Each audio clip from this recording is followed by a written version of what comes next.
ಕ್ಷೇತ್ರದ ಹೆಬ್ರಿ ತಾಲೂಕಿನ ಶಿವಪುರ ಕೆರೆಬೆಟ್ಟು ಗ್ರಾಮದಲ್ಲಿ 67 ಎಕರೆ 94 ಸೆಂಟ್ಸ್ ಬೇನಾಮಿ ಹೆಸರಿನಲ್ಲಿ ಇಬ್ಬರಲ್ಲಿ ಒಂದು ದಾಖಲೆ ಆಗಿದೆ, ಖರೀದಿಯಾಗಿದೆ.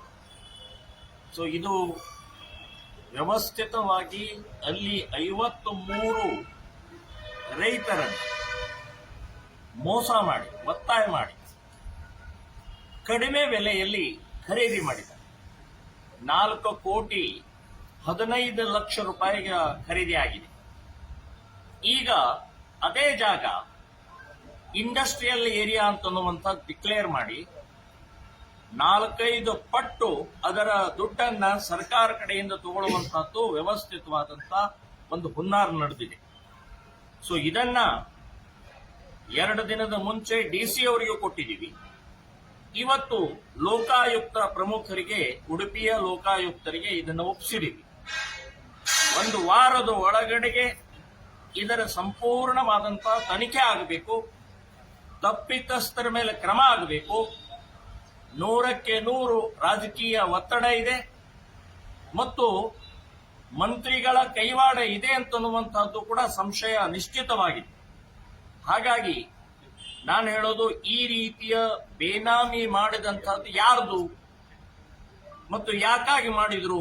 ಇಂಡಸ್ಟ್ರಿಯಲ್ ಏರಿಯಾ ಆಗೋದನ್ನು ಗೊತ್ತಿದ್ದನ್ನೇ ವ್ಯವಸ್ಥಿತವಾಗಿ ಇದನ್ನ ಖರೀದಿ ಮಾಡಿದ್ದು ಯಾಕೆ? ಡೈರೆಕ್ಟ್ ರೈತರ ಕಡೆಯಿಂದ ತಗೊಂಡಿದ್ರೆ ರೈತರಿಗೆ ಲಾಭ ಆಗ್ತಿತ್ತು, ರೈತರ ಬದುಕ್ತಾ ಇದ್ರು. ಸೊ ಹಾಗಾಗಿ ಇದನ್ನ ಸಂಪೂರ್ಣ ತನಿಖೆ ಆಗಬೇಕು ಅಂತನ್ನುವಂಥದ್ದು ನಾನು ಹೇಳ್ತಾ ಇದ್ದೀನಿ. ಅಷ್ಟೇ ಅಲ್ಲ, ಮಾನ್ಯ ಮುಖ್ಯಮಂತ್ರಿಗಳು ಮತ್ತು ಬೇರೆ ಬೇರೆ ಮಂತ್ರಿಗಳು ಹೇಳ್ತಾ ಇರ್ತಾರೆ ಮೇಲಿನ ಮೇಲೆ, ದಾಖಲೆ ಕೊಡಿ, ಲೋಕಾಯುಕ್ತಿಗೆ ಹಾಕಿ, ಕೋರ್ಟಿಗೆ ಹಾಕಿ ಕೇಸು ಅಂತ ಹೇಳಿ ಭ್ರಷ್ಟಾಚಾರದ ಬಗ್ಗೆ ಮಾತನಾಡಿದಂತಹ ಸಂದರ್ಭದಲ್ಲಿ ಮಾನ್ಯ ಮುಖ್ಯಮಂತ್ರಿಗಳೇ, ಈಗ ದಾಖಲೆ ಸಹಿತ ಲೋಕಾಯುಕ್ತಕ್ಕೆ, ಡಿಸಿಗೆ ನಾವು ಒಂದು ಬೇನಾಮಿ ಆಸ್ತಿಯನ್ನ ಕೊಟ್ಟಿದ್ದೀವಿ. ಈಗಾಗಲೇ ಬಹಳ ಬಲವಾಗಿ ಒಂದು ಸಂಶಯ ಬರ್ತಾ ಇದೆ. ಮಂತ್ರಿಗಳ ಸಂಬಂಧಿಕರು ನಿಮ್ಮ ಆಪ್ತರೊಬ್ಬರಿದ್ದಾರೆ, PA ಇದ್ದಾರೆ. ಸೊ ಇದರಲ್ಲಿ ಈ ಲಿಂಕ್ ಕೂಡ ನಿಮ್ಮ ಸುತ್ತಾಗ್ತಾ ಇದೆ. ಈ ಬೇನಾಮಿ ಆಸ್ತಿಯ ಸಂಬಂಧಪಟ್ಟಾಗೆ ನಿಮಗೂ ಅಂಟುತ್ತಾ ಇದೆ. ಸೊ ಇದನ್ನು ಕೂಡಲೇ ಬಹಿರಂಗಪಡಿಸಿ, ನನಗೇನು ಸಂಬಂಧ ಇಲ್ಲ ಅಂತನ್ನುವಂತಹದ್ದು ನೀವು ಹೇಳಬೇಕು ಅಂತನ್ನುವಂಥದ್ದು ಹೇಳ್ತೀನಿ.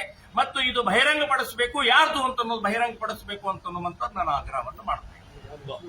ಯಾರ್ದು ಅಂತ ಅನ್ನೋದು ಗೊತ್ತಾಗತ್ತೆ ಅಲ್ಲ, ಮಂತ್ರಿಗಳದ್ದು ಯಾರ್ದು ಅಂತ ಅನ್ನೋದು ಗೊತ್ತಾಗತ್ತಲ್ಲ. ಅಲ್ಲ ಮುತಾಲಿಕ್ ಅವರು ಈಗ ಕಂಪ್ಲೇಂಟ್ ಇದು ಎನ್ಕ್ವೈರಿ ಆಗ್ಬೇಕಂತ ಮತ್ತು ಸರ್ವೆ ನಂಬರ್ಗಳು 53 ಸರ್ವೆ ನಂಬರ್ಗಳು ಹಾಕಿದ್ದೀವಿ. ದಾಖಲೆ ಪಿನ್ ಟು ಪಿನ್ ದಾಖಲೆ ಇದೆ. ಅದರಲ್ಲಿ ವ್ಯವಸ್ಥಿತವಾಗಿ ಇಬ್ರೇ ಗಂಡ ಹೆಂಡತಿ, ವಿದ್ಯಾ ಸುವರ್ಣ ಅಂತ ಹೇಳಿ, ಗಜಾನಂದ್ ಅಂತ ಹೇಳಿ ಇಬ್ರು ಗಂಡ ಹೆಂಡತಿ. ಇವ್ರದ್ದು ಆಸ್ತಿ ಇಲ್ಲ, ಯಾವುದೇ ಇನ್ಕಮ್ ಇಲ್ಲ, ಯಾವುದೇ ಕೆಲಸ ಇಲ್ಲ. ಬಿಜೆಪಿಯ ತಾಲೂಕಾ ಪದಾಧಿಕಾರಿ ಇದ್ದಾರೆ. ಸೊ ಇಷ್ಟೆಲ್ಲ ಹಾಗಾದ್ರೆ ಯಾಕೆ, ಎಲ್ಲಿಂದ ಬಂತಿದು? ಎನ್ಕ್ವೈರಿ ಆಗಲಿ. ಬರೀ ಇದು ಒಂದೇ ಅಲ್ಲ, ಇನ್ನೂ ಸಾಕಷ್ಟು ಬೇನಾಮಿ ಆಸ್ತಿ ಇವತ್ತು ಕಾರ್ಕಳ ಕ್ಷೇತ್ರದಲ್ಲಿ ಇದೆ. ಸೊ ಇದನ್ನು ಬಹಿರಂಗ ಆಯ್ತಂದ್ರೆ ತಾನೇ ಎಲ್ಲವೂ ಹೊರಗೆ ಬರುತ್ತೆ. ದಾಖಲೆ ನಾವು ಒಂದೊಂದಾಗಿ ಒಪ್ಪಿಸ್ತಾ ಹೋಗ್ತೀವಿ ಅಂತನ್ನುವಂಥದ್ದು ನಾನು ಹೇಳ್ತೇನೆ.